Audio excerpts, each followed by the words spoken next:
Welcome to the Life Giver Podcast. This is your host, Corie Weathers. I'm a clinician, military spouse, and advocate, and my co-host for this season is Sarah Foster, a first responder spouse, mom, and homesteader.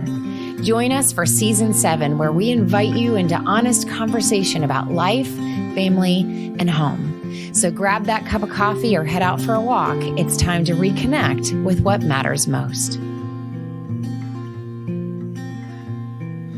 Through all the storms, I'm by your side. Through days of warmth, I'm by your side. Like the stars and the moon in the nighttime sky, I'm by your side. Welcome to the Life Giver Podcast. This is your host, Corie Weathers. We are in the Season 7 called Reconnect, where we're talking about reconnecting with what matters most. We're actually close to wrapping up the season, and I'm so excited to have some very special guests with me, Jeff and Lori Hawkins. I've known them, Matt and I have known them for quite a while, and I want to give just a quick just introduction of why I asked Jeff and Lori to join on the podcast, because I have had many couples over the last few years come to me for coaching or counseling to talk through transition issues. And I often get that request, like, can you cover more either veteran specific topics or the topic of transition? I know Matt and I are not too far away from transitioning. It's definitely a conversation that we're having more and more these days. And so I feel a little bit of that anxiety or that tug too about what does it mean to transition? What is it like to transition? And how do you do that as smoothly as possible? And I know that's something that a lot of you think about and are trying to make plans for. And so when I was thinking about how do I cover this topic, Jeff and Lori came to my mind. I had a conversation, I call him Chaplain Hawkins, but I had a conversation with Jeff, I think it was maybe a year ago, where you shared with me a little bit about your transition and what that's been like. And it also involved COVID, time during that. And so it just was a phenomenal approach to transitioning. I'm sure there were some ups and downs that you guys will share with us. But I just knew you guys were exactly who I wanted to come on to share your story of transitioning and getting some lessons learned. So Jeff and Lori, thank you so much for giving some of your time. I think you might be with grandkids. So thank you for giving us some of this time and welcome to the podcast. Thanks. Yeah, wonderful to be here. And I think we are probably still in the process of transitioning. So yeah, it's fresh dirt that we're turning over here. So glad to be a part. Well, I think there's several phases that you guys have gone through as far as transitioning. And so I'm excited to hear a little bit more how it started, and then maybe we'll wrap up with where you guys are now. So I think just to dive in, do you guys want to share a little bit of your background, share a little bit of your military story as you would like to share it, and maybe share how long you guys were in when you retired? Yeah. Well, thanks so much. Lori's given me the nod, so I'll dive in and go first here, and she can jump in at any point she wants. But, basically our military journey was across a total of about 31 years plus. And our initial time, simply as an enlisted married couple, we jumped in way back, which seems a long, long time ago, in the mid 80s. And did a number of things. I was an MI soldier and then Special Forces soldier. Lori was actually working on her second pension in that she was a military brat. She had already done 20 years with a father who had done 2 tours, Vietnam, airborne infantry guy, amazing family that had weathered, that experience from a military standpoint. And why on earth she signed up for another, 31 years with me after that go round. She simply amazes me, but she was great all along the way. And as we began to approach the end of that time, I think both of us were anticipating, of course, that, it's like I frequently say, you can love the military, you can love the Army in our case, but the Army is not designed to love you back. That's not its function. Its function is to fight and win wars as a company, as an institution, so to speak. So we had given everything we had to our mission for God and country. As for the last 27 years of that time, after our enlisted days, we came back in. We're with the chaplaincy in the Army for that last 27 years, which was quite a run. But we both had a sense that, hey, we're nearing the end of this. And I think we were just looking for, here's your sign. What's a sign we began to seek? We could have gone a couple years longer. It wasn't a mandatory out for us at that point, but we were just wanting to make sure that our years were good years, that we were all in and, just high RPMs, giving it all we had. And if ever then there came a time when we were to be out, that we would at least be clear on that. That was just our heart. We wanted to be really clear. And I've talked, Corie, with so many people, especially as a chaplain across the years. We help, all sorts of folks and families navigate that terrain. That's a very common theme is just, hey, when will I know? Mm-hmm. When will I know? So I don't know if Lori has any thoughts on how she came to the point where she was like, hey, maybe we know this is about time, but I'll express some of that from my perspective. But what do you think? Yeah, I will say in retrospect, I loved being in the military. I love that lifestyle. I grew up in it, as he mentioned, and I embraced it. I love people. And so I always enjoyed being with the spouses. And I would say the last 2 years, just due to family on both sides, grandchildren coming along and wanting to be there and with them, and then having parents that were aging and needing me on that end. And so I really feel like that my transition started a couple years before Jeff actually punched out.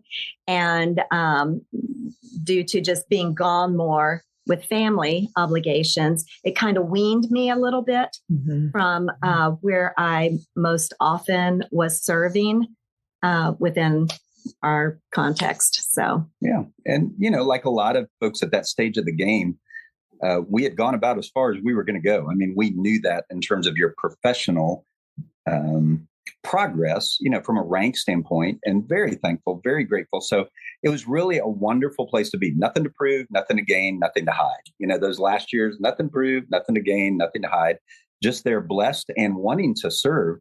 But then there came a point at which it was like, hey, is this going to be the time we need to get out? And we really, through our life of faith, put that out in prayer. That was a huge part. Because like, hey, we're not smart enough. I'm not that good. I can't figure that out on myself. I don't want to trust myself for that major of a decision. Is it time to go or is it time to stay? So we really put that out there in our conversations with God. And bam, we got a clear answer. You don't always get that. But in our case, we felt we had an absolutely abundantly clear answer. And I don't use that term lightly, again, because that doesn't always happen. But it really was pretty clear for us that, hey, this is the time to celebrate a lifetime of service to the military and to get excited about whatever God's got in store next. And so that was the point at which we do what all soldiers do and quote unquote, drop the paperwork. We were convinced. The Army was very kind. They even came back and said, hey, would you consider this? Would you consider that? And it was very easy to say, hey, we are grateful. We are thankful. But no, now we've been all in. And now it's time for us to move on and be all out as we move on, to what's next. Okay. So I want to pause you there for just a second, because you both said something I would love to zero in on. First, Jeff, for you said you kind of you entered into this season. I love the phrase that you said, and you repeated it several times, of nothing to gain, nothing to hide. I missed one there. Nothing to prove, nothing to lose. Yes. So, where did you get that phrase? Did you come up with that yourself? What was that like to use that phrase, and for what purpose? Yeah, actually, Corie, I can remember going all the way back, and it's so funny you should ask that question, because just coincidentally, which coincidence is when God performs a miracle and remains anonymous, so we'll call that a God thing. I was looking at a picture taken of me in Thailand in probably 1997, and those words were written on a whiteboard behind me as I was doing an evening service in the jungle in Thailand, in some special forces operating base we had there in the middle of Thailand. And that just struck me. That was an outline for a message that I gave that evening, just kind of an inspirational thought to the Green Berets that were gathered there at that time. I hadn't seen that in, goodness, pushing 25 to 30 years. But that was very much how we felt especially in the senior ranks of the chaplaincy, when you've reached kind of the apex of your professional career, you just have this sense that, wow, what a gift. I personally, we never aimed for that. We never stayed for that. So to wind up in a place where you never thought you'd be necessarily professionally, we were just very grateful. And there was nothing to prove, nothing to gain, and nothing to lose at that point. So powerful the way that something that we've experienced early on in our life comes full circle. And it was like a seed that was planted a long time ago that was going to help you walk through another season. So, and what a great way to live. I mean, for any of us, and again, I don't think that hasn't always been where I've been, but it was a good place to be. I think, again, for us, thanks to our place in faith, ideally 25, 30 years under your belt with an organization, one as special as the military. Hopefully you learn a few things along the way. And man, you begin to discover as you approach the end of it, the Army was never mine. You're just honored to be a part of it, man. It was there 246 years before now, we just celebrated our 247th year a couple days ago for the Army.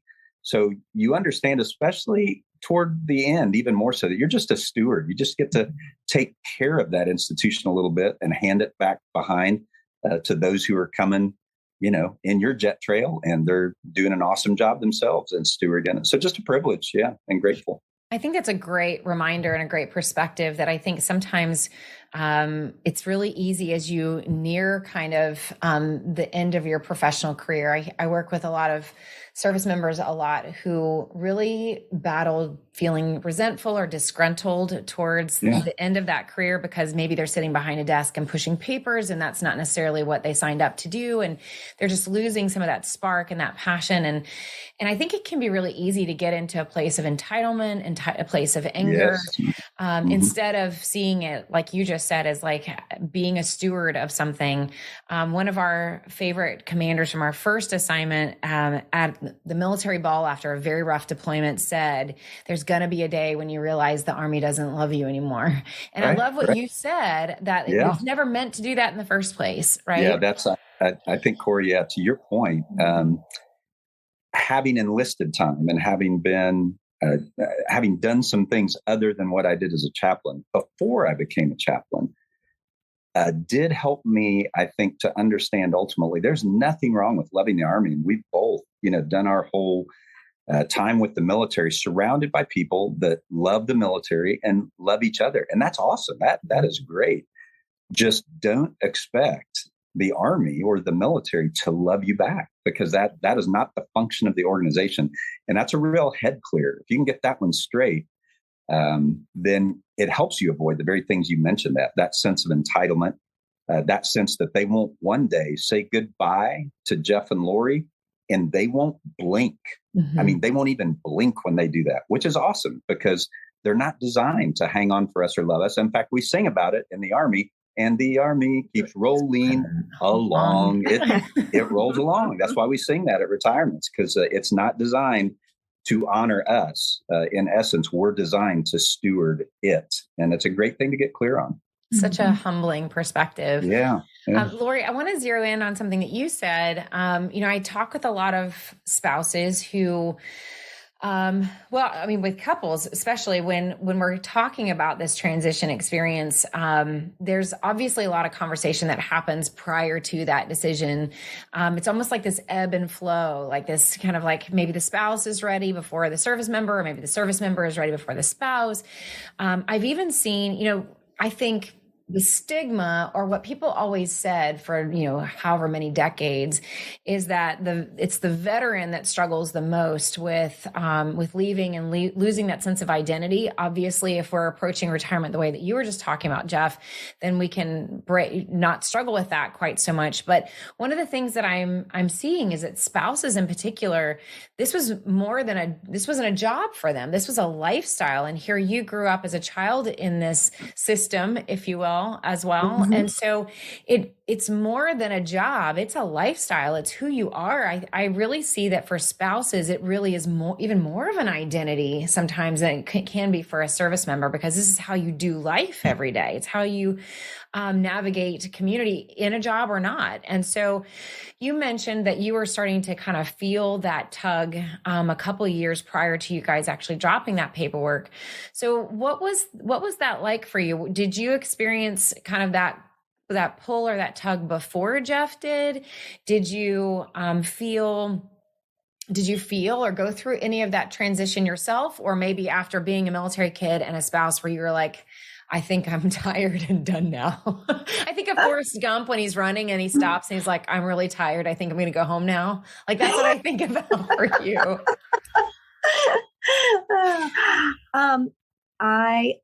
As I said, I loved our years. Whether we were enlisted or officer ranks, it was wonderful. And I love the camaraderie of the spouses in the Army, in our instance. And just wonderful, wonderful people, getting to know the commander's spouses and the soldiers' spouses and the other chaplain spouses. And of course, we were involved with the chapel, and I was a lot involved in the women's Bible study on post, PWC. And so I really had the majority of my relationships were very much in our military context. I worked outside the home. I'm a nurse by trade. And so I did work outside the home. And of course, wherever our kids went to school, I had some acquaintances and friends. But the majority of my relationships with other spouses was military. And so I really wondered how I would do, because I've known some spouses that have really struggled. And like I said, I do believe in retrospect that I was being weaned a little bit from that just because of traveling to be with family during those last couple of years. So I think that helped. And then, and you may get to this, but when Jeff punched out, we hit the road and we were away from the military community for the first couple of years. And I think that probably also helped us to look elsewhere for relationship and all of that. Yeah, I just jump in too, Corie, and say related to that. I think what may have helped Lori is a partner looking on and saying, how did she navigate that so well when it's not easy? It's not easy, but yet I think the main thing that would have helped Lori is the same thing that would have been the main thing that helped me. The military was a huge part of our identity, but it was not the most important part of our identity. Mm-hmm. And that's key. So if the military and being whatever, Green Beret, Ranger, chaplain, officer, senior NCO, CSM, whatever, or their wife or husband, if that's your main identity, look out. Mm-hmm. You are headed for a train wreck, because that chair is going to get kicked out from under you. And again, the Army won't look back. The Army gives those titles and it gives those associations. And that can be a part of our identity, but it's a rotten brick in the wall to be the cornerstone, for our identity. So the good news was we had two things, at least, if not several, ahead of that identity. And one was, again, faith. Before we were in the Army, we were people of faith. We knew that after the Army, we'd still be, finding our identity in our faith. So that was huge. And that comes even before then what would be the second biggest foundational cornerstone we lean on is we not only had a relationship with God, but we had a great relationship. At least Jeff thought so. I'd have to ask Lori to ask herself. But a great relationship with each other, that had weathered storms, that had weathered deployment, that had weathered trauma, that had weathered the things that happen with soldiers when soldiers and families go to war. We've been there, done that with all those things, but we had come out on the other side of that very much in love and very together. So we had our faith and we had our family, our marriage relationship, good relationship with kids, good relationship with extended family, and very grateful for that, because with those two firm things in place, then it was much easier to step away from being, Chaplain Hawkins, Colonel Hawkins, Commandant Hawkins, whatever, because that stuff's done on a certain time and day. It ends, and then you just go back to being Lori and Jeff, the couple, and a child of God.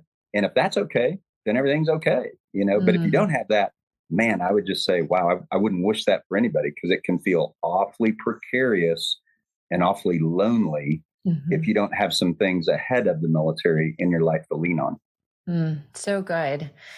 So let's jump into this decision to go on the road. I'm putting air quotes on that, on the road. I mean, it's very literal, but let's talk about that, because you guys did what I think it's like a trend now. I mean, I know Matt and I have since started to think about this too, and so that's why I'm also want to hear all about it.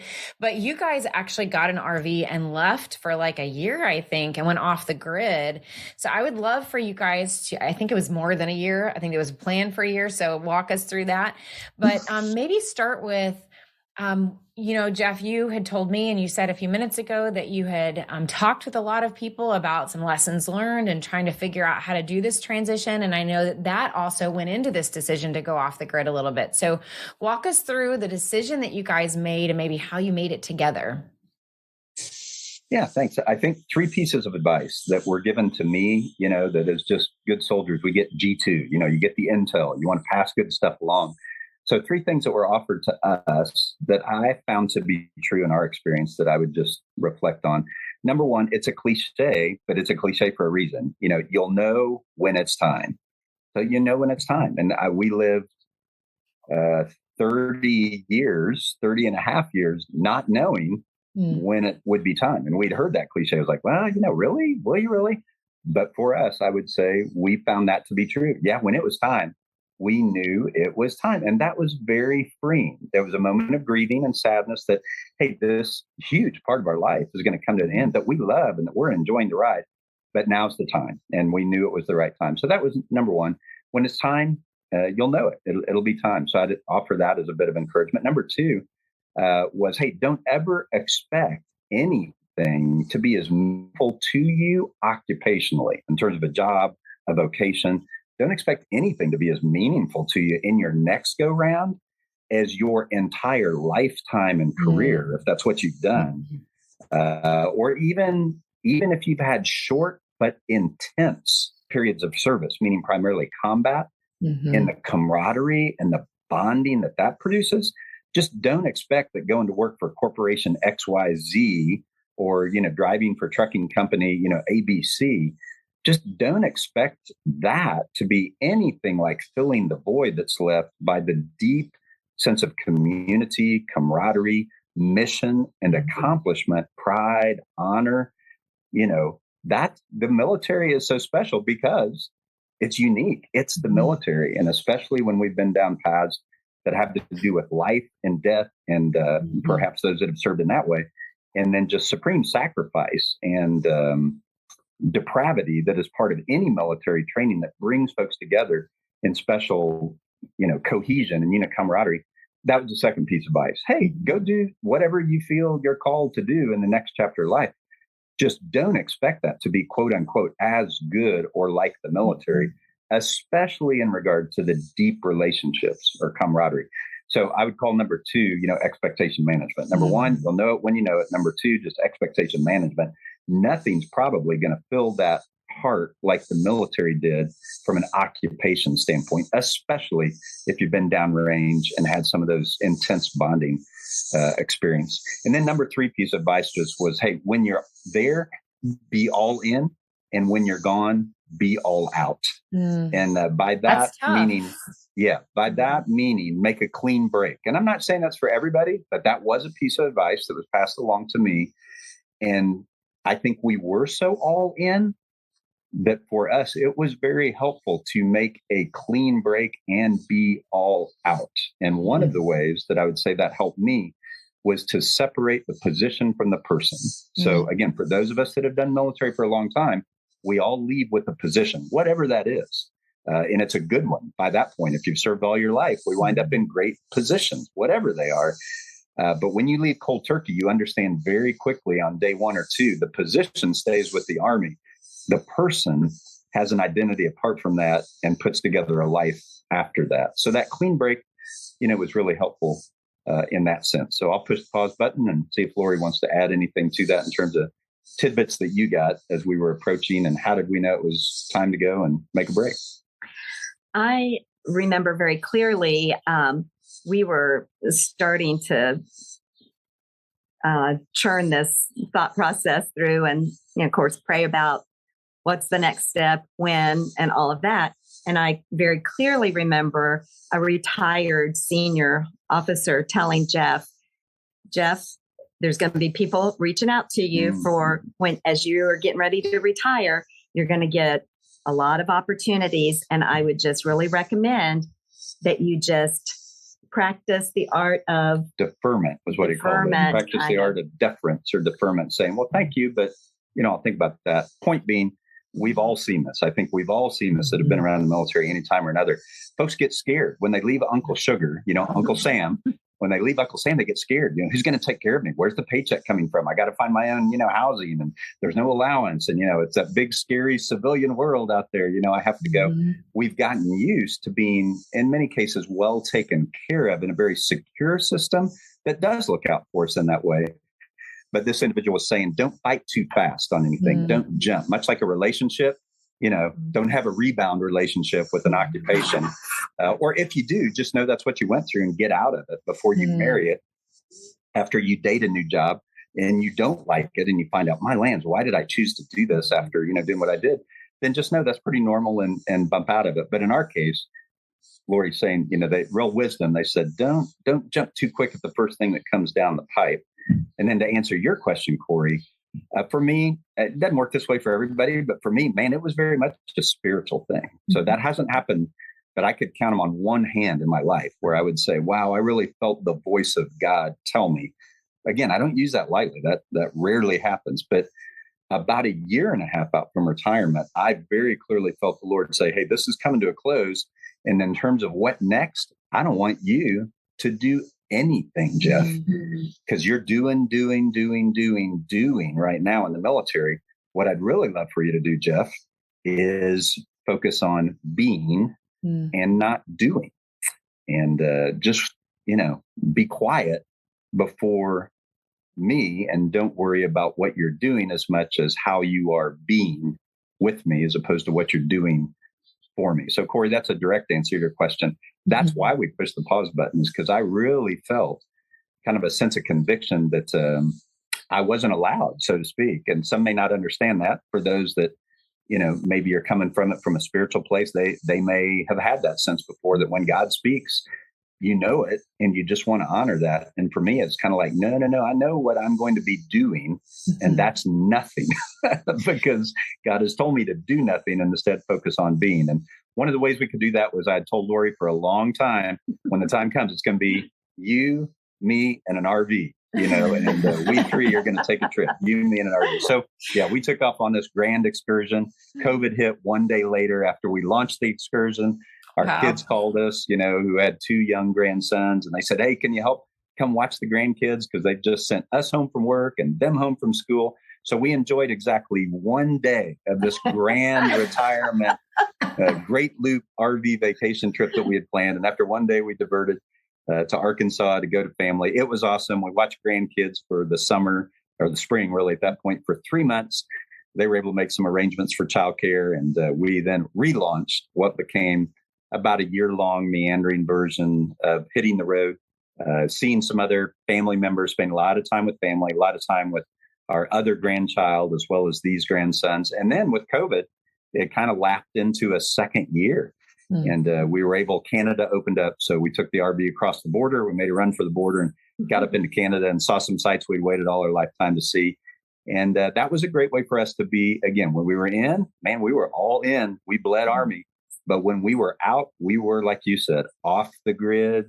We weren't discussing Army. We weren't, dressed in camouflage and just discovering what the next chapter was going to be about. Well, and I would like to ask you about that because, first of all, it's easy to hear that and go, wow, that sounds amazing. And it sounds like it actually was. And I think anytime we are obedient to what God is asking us to do, there is a sense of peace and amazement about it. And we see I think sometimes either the many gifts or the many lessons that he wanted us to go through, and how he was divinely orchestrating so much for you to be able to be with the grandkids too. So there's a lot of amazing things in what you were just describing, but I also imagine that in the thick of it, when we're learning to be still, that can often be a challenge after 30 years of going and doing. And so I would love to know what that experience was like for the both of you to pause like that, to intentionally go off the grid, to, like you said a second ago, that you were trying to not even have conversations about it. So there's a lot of creativity that now has to happen of what we talk about, right? So talk to us a little bit about what that was like, and then maybe the thick of it. Well, I'll let Lori talk about that, but I would just say, hi, my name's Jeff, and I'm a recovering doer. So, that process still isn't done for me. So I still wake up in the morning after bearing down almost on 3 years. And I'm inclined to still want to do in a way where I feel where I'm supposed to be is, and I am doing a few things. I've said yes now to a few things occupationally. But I still feel like what God wants me to be focused on is being more than doing. So I'm still working on that one. I'm not sure I have a lot to offer. I'll let Lori talk to, how she put up with me and what, 2 years of being on the road in an RV was like for her. So what lessons that taught her. It is quite a change in your lifestyle. And I am not really a type A, real schedule driven person, but I will say, after being without a schedule for a while, I was craving that. Mm-hmm. And so that was one thing, is trying to get just my life back into some kind of routine. And I don't know, I think we both enjoyed the traveling, and I've always loved seeing our nation and all the beautiful things that are out there. You can travel the world, but we've got so much right here in the good old USA to see and enjoy. So that was very, very fun. Some of the highlights for me, besides the scenery, was that we got to stop and see people dotted across the U.S. that we've known through the years. That's another gift of the Army or the military, is that you develop friendships that spread out all over. And so you can stop in and see people all over the place. And we've always believed if you can't abuse your friends, then who can you abuse? So that was, stopping in and just imposing on friends for just an evening. That was, great fun. I would say, in all seriousness, don't buy an RV and don't decide to go spend a year on the road together. If your relationship isn't in a pretty solid spot, because it'll either draw you closer together or you'll be in divorce court, before you can go. And seriously, again, with faith and family being pretty stable and feeling good about those things, I'll just say from my perspective, there had to be an adjustment. God bless Lori. I was away a lot. And even when I was home, I was at work. Mm-hmm. A lot, so the days were long, the years go fast. Mm-hmm. But then when I retired, what so many couples talk about is like, well, he is around all the time. Mm-hmm. She is around all the time. Like, could you please go TDY? Could you please find a deployment? That was going to be my next question, because I get a lot of couples are like, I thought I was prepared to spend all this time together, but this is much harder than I thought. Right. So I'll leave the room and let Lori talk about that with you right now. But it was fun for me to be around her. But I often thought, oh, my lands, what must she be feeling like? Because I'm just here all the time. And, she wasn't used to that. So I was just going to say, I think this is a really important question and topic, right? Because I think marriage is supposed to evolve and it's supposed to stretch you, and it should never be over as far as lessons learned or digging deep or like making some adjustments. And so obviously you guys were having to adjust to being around each other more often, but it's also a great time to stretch your relationship. Like you saying, let's go off the grid and not talk about Army challenges you and stretches you to come up with other things to talk about. And how often do I address a couple with young children who on a date night don't know what else to talk about other than the kids, right? So there is that stretching that almost needs to happen in our relationships. And it sounds like, a lot of couples listening could probably do that now and not wait for retirement. Like, what are we talking about? And can we talk about more things than just that? So when we talk about this transition for you guys, this surely had to be a time of new stretching that was obviously good and important and helpful for this season. Yeah, absolutely. And I do think amidst all the what sounds like just, hey, pick up, hit the road, tremendous amount of flexibility, which was there. And I do want to add a caveat. Again, from the very beginning, we were so thankful. And we understood. We had years before we came back in the Army where there's no way we could have thought about, grabbing an RV and going for an extended vacation. That was impossible financially for us during lean years. But fortunately, we were in a position where we could do that, and we didn't have housing. We could pick up literally and go. So that helped us. But I just want to underline, I get it. Not everybody's in a position where they can do that necessarily. And we were very grateful and very thankful that we could do that. And we did decide to seize that moment, so to speak. And as you talked about, we called it our gap year. So, high schoolers now, college kids come out, they want their gap year. And I would talk to the young soldiers, even as I was getting ready to retire. I was like, you guys have gap years, right? You had a gap year before you came down. It's like, man, I got gypped. I want my gap year. I want my gap year. So the old guy and we got our gap year in there. But I think, Corie, 5 F's that I would just say from my perspective, even though a lot of things were flexible, I was very intentional while focusing on trying to determine what are the priorities of life and what are we going to focus on. And for us, 5 F's, number 1, faith. At the top of the list is faith. Number 2, I've mentioned it, family. Number 3, fitness. It's a great time to hit the reset button toward what's the sort of life we want for the back half of life, the next chapter of life, where we are good in all these areas of faith, what we want to maximize with family.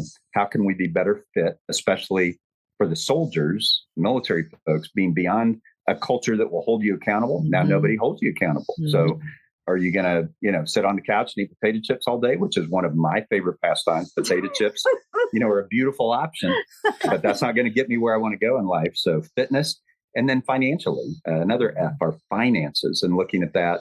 And then at the bottom of that list, because those were in order, is fun. Hey, a chance to maximize fun. So from top to bottom, making faith most important. What are the habits I'm going to develop now? Making family, where, especially being military, all of us having been gone a lot, not present a lot, have done the best we could with the time we had, but now we have more time. So where are we going to prioritize family? Where am I going to prioritize fitness, finances, and fun? There's been a lot of thought and continues to be a lot of thought on setting up the right rituals, the right routine, the right habits to get the sort of life you want in the back half that we had some help with the military in the front half. Well, and I would actually, go ahead, Lori, go ahead. I was just going to say, I hadn't really thought about it, but some of the things that we found ourselves discussing as we're tooling across the United States were some of the same things you talk about when you're first married. Where are we going to live? How much time are we going to spend with each of the kids or the family, and just what do we want in a church home or, relationships and how are we community, be part of a town, a community, which is something you don't get when you're active duty military. You're bouncing around. And what would it look like for us to be part of a community, to be a good citizen, and take all this good stuff the military gave us and pour into a community. But like she was saying, a great reset button, like to get us start again, the second half, So we sold our home. We really pulled up stakes. Well, and I before I have you guys transition to maybe how you started to make those decisions, like where you actually started to decide to settle down a little bit. I'd love to ask really quickly. I know when you went off the grid, you made some effort to get off social media, I believe. So is that true? And what was that like? Well, I would say for me, social media, because I'm an introvert actually, so I don't really need the stimulation in many ways of social media.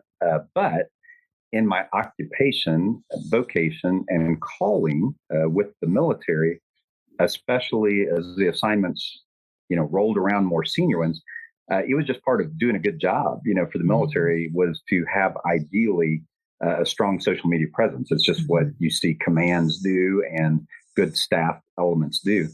So yeah, there have been years of just feeding the machine of social media and trying to show the right values, heralding celebrations over people and just great relationships.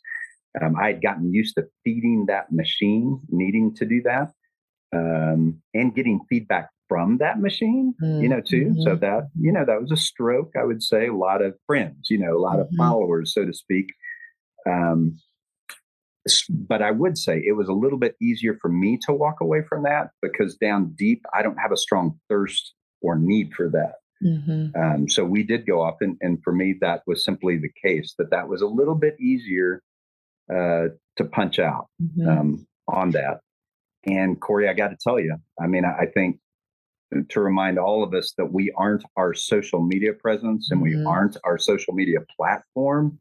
It was just so freeing to not have to feed that monster and to not worry about keeping up with it as well, which is always the backside of feeding it. You're always watching it too. And I've probably only recently even begun to use social media more daily, or look at it, I should say. I don't look at it. And I'm not even sure I like that, quite honestly, relative to where I was, say, a year or two ago, not doing much at all with that. So that's just me. I'll let Lori speak for her on that one.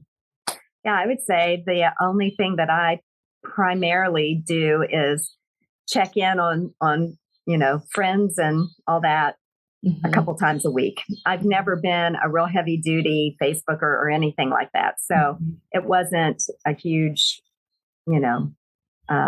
sacrifice on my part to back off of that. But, and then of course, a lot of the places we didn't have a good signal. So it wouldn't have it wouldn't have mattered. But yeah, well, one of the things that I'm hearing too, and I don't want to put words in your mouth, but, Jeff, you were almost describing it almost as if it was like part of the season that was closing, and I think that's an interesting way to look at social media, because so many people do use it for work or use it for, if you're an entrepreneur, or there's all kinds of reasons that we go into it. But I like kind of the idea that it's something that you can address seasonally if you want to. Like, this was something that was part of my life for a season, and that you can have another season where it's less so, or taking a break from it, I think is an easier way to see things than I have to stop and I have to get off like cold turkey and never come back. Like it really could be the close of a season and be part of that transition, which I really liked that. So I'd love to kind of get into, I think COVID delayed things a little bit for you guys and the housing market went up like crazy. And so I know this year of being in an RV, I think I heard was extended a little bit, maybe more than you intended. But I know a lot of couples tell me, or they go through this process where they stress a lot about where to settle. Should they settle around family? Should they settle around kids? Should they settle around a job? Should they settle around a military post where they feel they're back with their family or they're back with their tribe or whatever, and where they're most comfortable? So there's all this stress about where do I settle? And then inevitably, about 3 years in, which is about time for a PCS, they start uprooting and go, you know what? I think that this was not exactly the place we want to go. We need to adjust and think again. So it's very common from my perspective for people to settle in or try to settle in and then still move and adjust that location again. So walk us through what your experience was trying to decide that and figure it out. Yeah, I think, what is it? Experts, many counselors would say, when facing a major change in your life, of which leaving the military, especially for those who retire after 20 to 30 years or more, that's a major change. A lot of things are going on there. The experts would say, whatever you do, don't make another major change on top of your major change. Well, we kind of got to laugh as military folks because, of course, what happens, you make that major change of retirement. And the first thing is the military staring you in the face saying, well, where do you want to move to? Which is among the top 5 major changes you can make emotionally and financially is the move of your home. So we're kind of in this hurt blocker, if you will. When you're a military retiree, if you're up against a major emotional, psychological, vocational change, and guess what? You're going to get to throw in the whole change of, a house, a community, et cetera, probably if you want that, Not to mention, I think there's also pressure if the military is going to move you and it's the last time you have that kind of support. Clock's ticking. That's right. Clock's ticking. And for anybody listening that wants to know, the data was, at least a couple of years ago, you can extend that ability to move for 5 years. But a lesson we learned the hard way was you only have a year of storage of items, which we misunderstood that even as closely as we were tracking certain things. And we thought we could extend local storage of our items because we had bought the RV. We put everything then eventually in storage, only to find out that after the first year, that is not a possibility, that they will not store things for you, although they will, they will move you. So anyway, that was like, hey, you roll with the punches. Like, okay, well, that's a financial impact we, hadn't necessarily thought about. But I think for us, it was helpful. Again, another cliche, but it's there for a reason, is you don't know what you don't know. So all any of us can do is kind of determine our priorities, which I think we did to the best of our ability. We thought pretty heavily about that. We used that time on the road in that first year. Who do we want to be? What are our values? And then how will the rest of our life reflect that?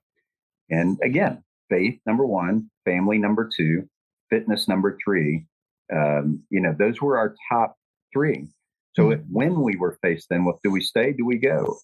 We're so thankful we had bought an ugly duckling house that was a bankruptcy, pre-foreclosure short sale years ago. Never knew we'd be there. In our last assignment, we wound up being able to live in that house as our last assignment. Others would have looked at that place and said, wow, you could live there forever. And we were very thankful and blessed on the little place we had on some property, north of town. And I can still remember us sitting in the kitchen of this place, which was more than fine for us, and looking at it and saying, you know what, this is the best home, prettiest home, most acreage, got a lot going for it. This is the best place we've ever been. And we are absolutely the least attached to this home of any we've ever lived in. So why don't we just get out of here and go where our priorities tell us we most want to be? And for us, that was family, taking the guess, because you don't know what you don't know. And I decided that, who is it on Everybody Loves Raymond? I would be Frank. She would be Marie. And we were going to move as absolutely close to those grandkids as they would let us in terms of their parents. So that was our decision-making matrix, as we knew our priorities were set. Faith was at the top. And that meant family was number 2. And we could combine both those things. Just a great time being with family and ideally having an impact in terms of our faith with our grandchildren, even maybe the most important thing. And that was more important than anything else. It was more important than taking a GS job in the Beltway. That's the most important thing, is they want that job, get that money. And I'm not saying that we shouldn't be looking at jobs, but I'm saying careful about making that number 1. Because I've heard those same people, like you were alluding to, Corie, come back a year or 2 later and say, it was great money. Literally say, oh, it's awesome money, but it wasn't worth it. We weren't where our priorities were in terms of the rest of our life. So anyway, that's what has relocated us then more recently to buy a home, even though home prices were high, and that from a financial standpoint wouldn't have been my preference, but it's our priorities. And our priorities were faith and family. And an opportunity opened up. And we said, hey, what better way to pay more money than what you want to than to do that on family? If you're gonna blow more money than you want to, well, at least do it for the right reason. And that was for faith and for family in terms of where we settled. And we're really just getting to the point where we'll begin that chapter of the story starting 1 October, when we get back from where we are watching grandchildren from the summer in one location to be located back near Lori's parents, family, and our children, another child and another grandchild, where we're headed. So we spend a lot of time with family in the next chapter. So good. And I know we're almost out of time, and I could do like 3 hours of this because there's so much to learn and gain from you guys. And thank you so much for sharing. You talked about these 5 F's that have been not only important to you, but have helped you make so many decisions. What does your days now look like? I hear a lot of couples go into this transition and they have a lot of white space. In fact, a lot of this season on reconnecting with what matters most, we've talked a lot about margin and creating margin in your life, creating space for the things that matter the most. And sometimes the first thing we think to do is just clear out a bunch of space, but there can be a lot of anxiety if you don't fill that space with good things that are quality, that align with your values and at the end of the day, make you well on some, and you have maybe more white space than you used to have.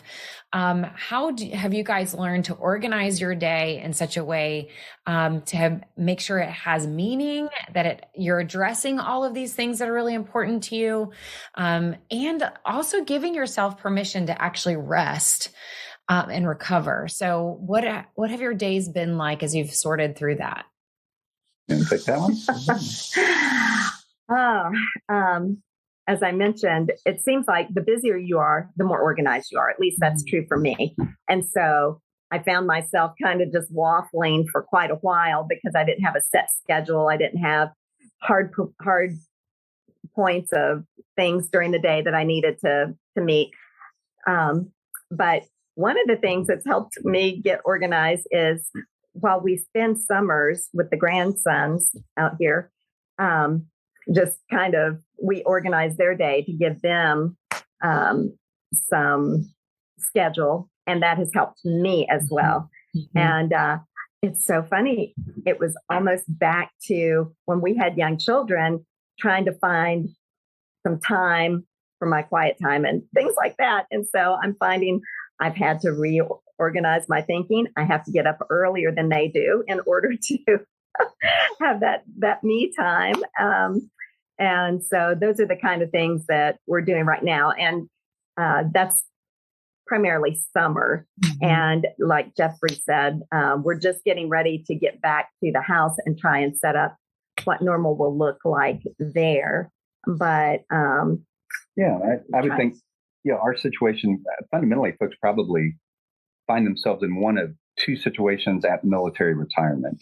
Some, again, are blessed enough to not have to sweat it in terms of going into full-time employment immediately. So that's a whole set of questions and options that in some ways is harder, I think, and very different than what we're used to. Because what we're used to is I've got to get up at 5:30 and do this and this and this. I work, I come home, and then I've got evening hours and weekends if you're the one working outside the home. And then if you're the spouse inside the home, you're adjusting your schedule accordingly to that other individual being out of the house doing their thing most of the time, while perhaps you're in the house, or, both of you out of the house doing your career. Point being, that's the norm. That's normal for most people living that life for decades. Then the other set of people are ones who retire and are able to be financially free enough to maybe not work full time. In our case, again, we're just very grateful, thankful. We don't have to work, so we can volunteer. So what I do now is really more volunteer-based work, and it's it takes time and significant, but it's not bringing in big bucks, so to speak. Hence, I'm not tied to I have to be up at 5 to be in at the office by 7:30 or 8, so to speak. All that to say, in our situation, which is kind of the latter, where we've got some flexibility and it doesn't look exactly like the normal work day you're navigating, that's what retirement at this stage is looking like for us. Those same F's, oddly enough, Corie, are just about a great way to structure the day. So first thing of the morning is focused on faith. Again, taking time to connect with God in my/our circumstances. The next thing we're doing is the whole reason we're here is we're going to spend a ton of time with family. That's what we're doing. That's what the day looks like. So it's making breakfast and making, rabbit ears on sandwiches and, all sorts of things as a grandparent, and trying to come up with creative ideas to keep testosterone age 7 and 4, very active through the day for, 8 to 10 hours a day. But along with that family time, then we're pushing off. And man, we're pedaling the bikes and we're running the scooters, and I'm running alongside of them to work it out, where I blend my fitness with their schedule of getting out in the morning, and so we just build it in. But it's about faith, it's about family, it's about fitness, and then even finances. Quite honestly, if I'm not working and making significant income, I would say, on top of retirement, there are some questions we've had to ask ourselves. Hey, we may need to restructure our finances better so that it makes that possible. Otherwise, Jeff may be going back to work, if we need to have more. So even finances come into play, and that's been a focus for us. And then again, the trailing thing is it's a great time to be able to make sure we have a little bit more fun, in our life than we've had. So we're probably more intentional on including fun, meaning a trip here, a trip there, getting to do something we've been putting off for decades or whatever. We can do that. But it's, to answer your question, the days are very much still structured around the value of those 5 F's of faith, family, fitness, finances, fun. And one last thought on that, and then I'll be quiet about the 5 F's. No, I love it. is for me, that was very helpful in thinking about it. You peel them off in reverse. So the question to ask is, what things in life can I lose? Well, one of the first things that you can lose in life is fun. Either you don't have the money to be doing things, the time to be doing things. The military puts you away and on deployment, and that's not going to be fun for the next year, or whatever. That fun can be taken pretty easily, and it's the lowest priority. That's why it's the last one on the list. Is it can evaporate due to health, whatever. So that's why that's finances. Then above fun, finances, times can turn. The stock market's down 14% as of today. Houses go up, houses go down. Finances, that chair can be kicked out from under you pretty quickly. So that's why that priority and focus isn't higher, is because it also, outside of our control, that can come and go. But we begin to have more control over as you go up the ladder of F's. Fitness. I can begin to control my fitness and try and preserve that as long as I can. On the other hand, we just were with people in the last 2 weeks visiting who that's been stolen from them. He was enjoying things, and now it's stage 4 cancer diagnosed in a relatively young couple. That can be taken from you. So don't make that number one and do everything about fitness. So there's family above that. We'll always have family. The people that will be holding my hand in the last moments will likely not be coworkers, good as they were, wonderful relationships that they were. It'll be a beautiful wife, children, family members. So man, I better counterweight my effort, there, even with my days now. But that's why we spend time with grandchildren, why we spend time with kids that still want to hang around us, fortunately, in their 30s and things. And then of course, even family can be taken, it's not pretty to think about, but those of us in the military know we face life and death stuff, and fun can be taken, finances can be taken, fitness can slip away, and even family, can be stripped from us. So the most important thing that you're left with, the only thing you have at the end of the game, can potentially be faith. So that's the value of that pyramid of those F's, so to speak, why faith is so preeminently important and worth the effort, and why fun's a good thing, but it's down the list, and all the other stuff is ordered in between. So don't know if that's helpful to anybody else. So helpful. But man, it's been helpful for me in terms of figuring out life from here forward. What are we going to focus on? So helpful. And I love how intentional it is. And I love all the examples of how you guys practically applied it at various stages of all of this. So thank you so much for walking through that, especially because that makes so much more sense of why you ordered it the way that you did. So I think I have one last question to close. One of the things that I have seen a lot for couples is that there's this interesting dynamic that I wouldn't say happens with every couple, but with a lot of couples where, for a supporting spouse, so much of their life revolves around the military and the military schedule, and they really come to terms with being out of control, right? They control everything that they can control. We're known to be control freaks, but it's because we, in a sense, deal so much for so long feeling out of control, not knowing where we're going to go, not knowing where we're going to live, not knowing what that's going to be like. And then we kind of try to wrestle life into submission once we get somewhere. And then in a lot of ways, I think the service member has this very regulated life that you talked about, Jeff, where you have that constant accountability and maybe you feel over controlled by the time you're approaching retirement. And so what's interesting as we go into this new transition where a spouse oftentimes is desperate for control and choices and to like have a say so and really have control for the first time, maybe in a long time. And then you have sometimes a service member who is just ready to just let it all go and not be controlled at all. And so there's this very interesting dynamic that happens between the two where we're kind of looking forward to different things and have anxiety sometimes about different things. And in some ways it can contrast each other.